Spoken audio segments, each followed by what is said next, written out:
Hello, citizens of YouTube land. Hey, It's your president and your VP, and this is our very special 1 year anniversary video in which we are going to be tackling the Forever Purge. yep. Yeah, we went and seen it the other night, Friday night. Um, Little update, guys. Our vacation didn't exactly go as planned. The first lady got sick, so we had to come home early. No, Dad, we watched it on Thursday, came back on Friday. Yeah. So, We watched it on Thursday night. Came back Friday because the first lady got sick, and so we had to come home. yeah. So, we're back here. And we're also going to be doing a review of the theater we went and watched it at, which is the Glass Sword in West Plains. Yeah, it'll be included in this video here, guys. So let me get that out of the way real quick. Glass Sword, it's a top-notch theater. If you're ever in West Plains and you want to go see a movie, go check them out. Especially since the fact that the family cinema permanently closed. Yeah, so they're pretty much the only game in town now. Yeah, Shame, the child in me kind of died that day, guys, when I found that out. Yeah, a little bit. But their popcorn and candy prices aren't that bad. Yeah, especially compared to the ones here in Branson. Sheesh. Yeah, we had stadium seating and cup holders, and the seats recline back. Overall, great experience. I give it 4.5 out of 5. What say you for the facility? Also a 4.5 out of 5. So yeah, guys, if you're ever in West Plains and you want to and you're in the mood to see a movie, definitely check out the Glass Sword Cinema. Okay, so let's move on to the Forever Purge. Yeah. So this movie, it starts out with some backstory because if you guys remember in election year, the lady got voted back into office, or the lady got voted into office and she went away with the purge. She completely got rid of it. But due to racial tensions and violence across the country, the NFFA were voted back into office, and they immediately reinstated the purge. Yes, they did. Immediately. Immediately.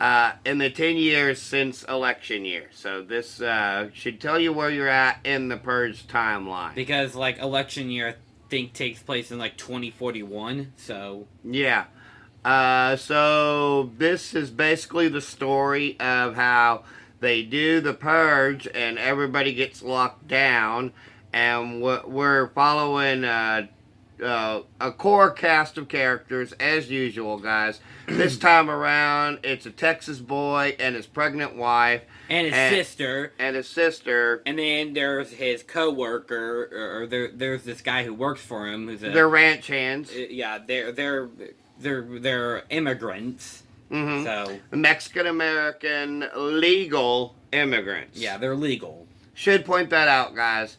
There are a few illegal immigrants in the movie, but they do get killed. So yeah, should point that out as well. So, but this is where the core story is, and they all get locked down, and of course, the owner of the ranch, who happens to be the father of the Texas boy, he is the guy. He gives them purge bonuses so that they can help protection bonuses, so that they can help keep themselves safe, because this purge is, as always, like it's always been designed to do, and that is to eliminate the poor, the homeless, the immigrants. You guys know what they claim to be the lower class of people. You know, the movie says they're the lower class of people. Because the NFFA are actually dictators.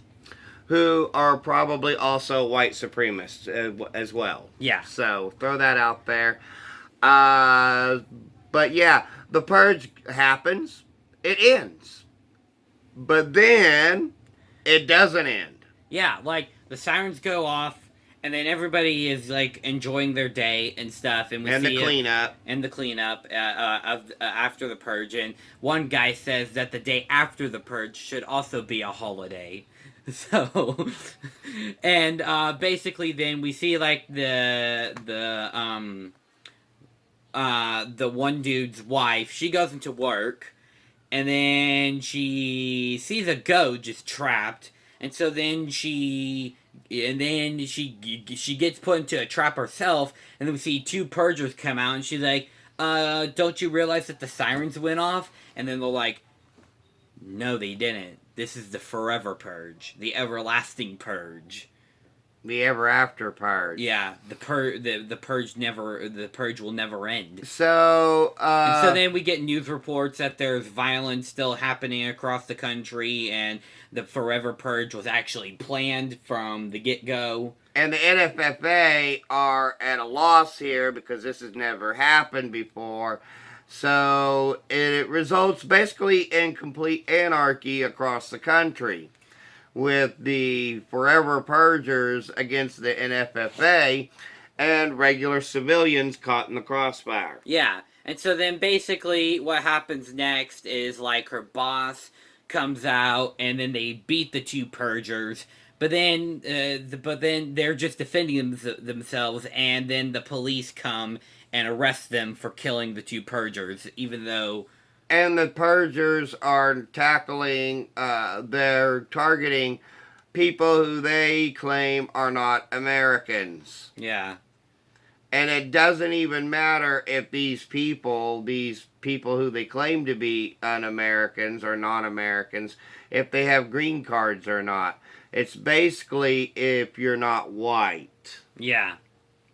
That's the whole point, basically. And so, like, basically then, like, they get into this semi-truck, okay? And then, like, the one Mexican dude, he has to save the family, the ranch family. The father does get killed. He gets shot in the head point blank by one of his workers. Yeah. And then that's kind of sort of instigated the whole thing. Yeah. Well, not really. It's actually a nationwide thing. Yeah. So this has never happened in the history of the Purge from 2017 up until now. Nobody had ever attempted to make the Purge last. And the reason why they're in the semi-truck and they're headed toward the border is because for the first time ever, Mexico and Canada are opening their borders to allow people to escape the anarchy that has become the United States of America. Until the NFFA can take back control. Yeah.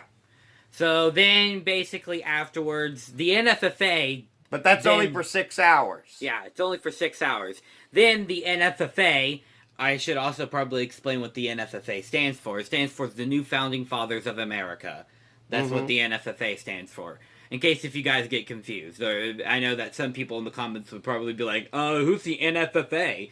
So, yeah, I thought I would explain. The NFFA, they declare martial law. And so the military is sent in to take back the city. So the military sent in into these cities to take back control of the Purge. Especially El Paso.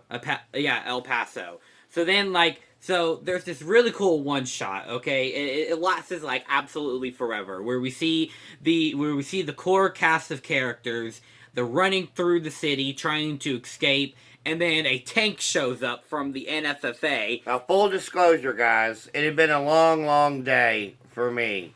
I had drove over 300 miles that day for the family and whatnot, and I was tired, so... my eyes felt heavy, and before I knew it, I was actually asleep. I know. But I only missed the last 15 minutes, so he's going to kind of fill that in once we get to it. Yeah. So anyways, so then a tank shows up, and then blows up the theater, and then that cool one-shot ends. But it's really cool, because because it's like the camera's following them. It follows one person, then it pans to the other person, follows them, pans to the other person, follows them. It's a cool one shot, and I wish that the Purge movies had more of these. Well, I'll say this also, since we're getting onto that for a minute or two. The movie is very well produced, guys. It really is. And it's very well shot. And the directing is pretty good, too.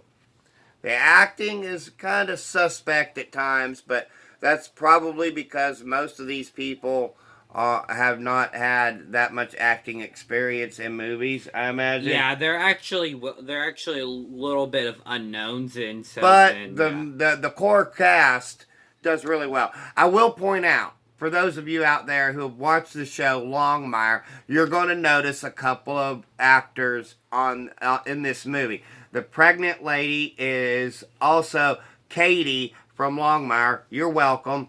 And the tribal chief that is speaking out against the purge plays the tribal police chief on Longmire. So you're welcome there as well. Yeah. So then we basically then so then afterwards a military base in El Paso gets attacked, and so the military is taken out of El Paso until El Paso falls to the Purgers, and Mexico immediately closes their El Paso border. Yeah. Immediately. Like, just because the military isn't there to stop the Purgers from crossing into El Paso, they immediately shut down their border there. And so El Paso falls to the Purgers. And then basically, there's also a couple of these redneck hillbilly Purgers that come in, and yeah, they basically like they like surround the three main guys and the Texas boy's sister, and basically they said, "Oh look, it's two of us and two of the brownies." Yeah, that's what they say in the movie. And then they're like, they're like, how about we give them a chance to redeem themselves? Yeah, so at that point they had wanted them to shoot the Mexican Americans, and they refused. Yeah, and so then basically he's like, here, how about I remind you? He punches the main Mexican dude, and then his mother then shoots the second Mexican dude in the head, and so then he gets killed off. Yeah. Why don't we talk about the finale? Alright, so then the finale, because that's where Dad fell asleep at. Yeah. So then the finale basically is them. They make it to like this point where it's like this rose and stuff, and so then they have to cross the Mexican border illegally. But then like the main bad guy Purger and his goons are basically coming in, and then we basically have like a shootout type scenario.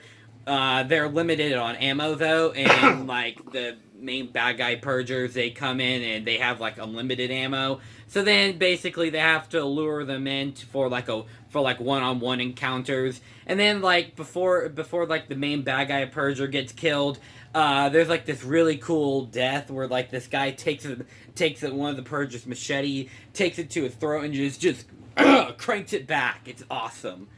And then he takes his shotgun, and then he's like, and then like the one bad guy Purger, he's like, cry for help, and so then she says, kill this pig in Spanish, but then the guy says, say it in English, like, and then basically that guy, he then gets a rope wrapped around his neck, and then a rope wrapped around his arm, and then the gun drops. And then basically he gets shot in the head by the main Mexican dude, and then they reunite with the Texas boy's sister and pregnant wife, and then basically the movie ends with saying that the NFFA, that the Forever Purgers are basically just running rampant through the United States, and there's like small groups of people coming in and fighting against them, and the NFFA are at fault because they don't know what to do because the military have basically lost, and Mexico and Canada are the only safe spaces, and then that's how the movie ends. So, yeah, I woke up right when they were talking about how the border was closed completely, and that the NFFA and the anarchists were at war, and that Miami and El Paso had fallen.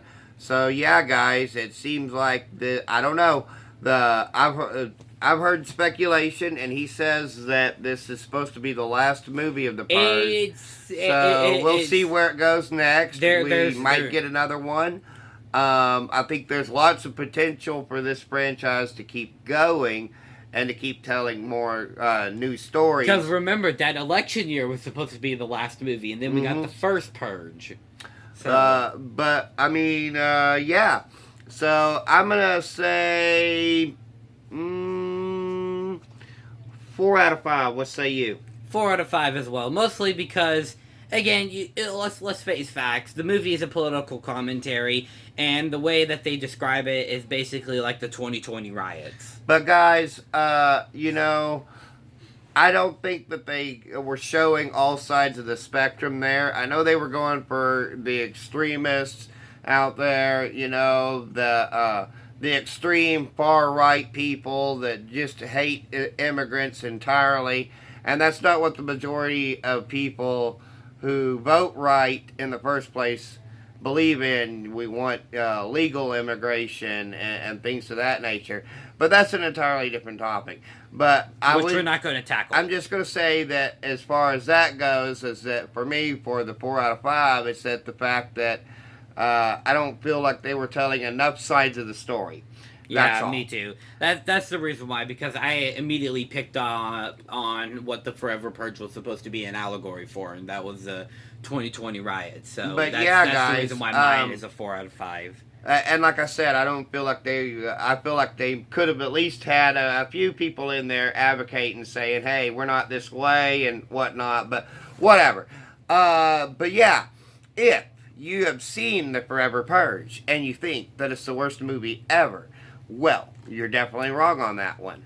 But hey, just remember, we're just two idiots with a cell phone camera. Our opinions do not matter, except they actually do, because we have a YouTube show, except they actually don't.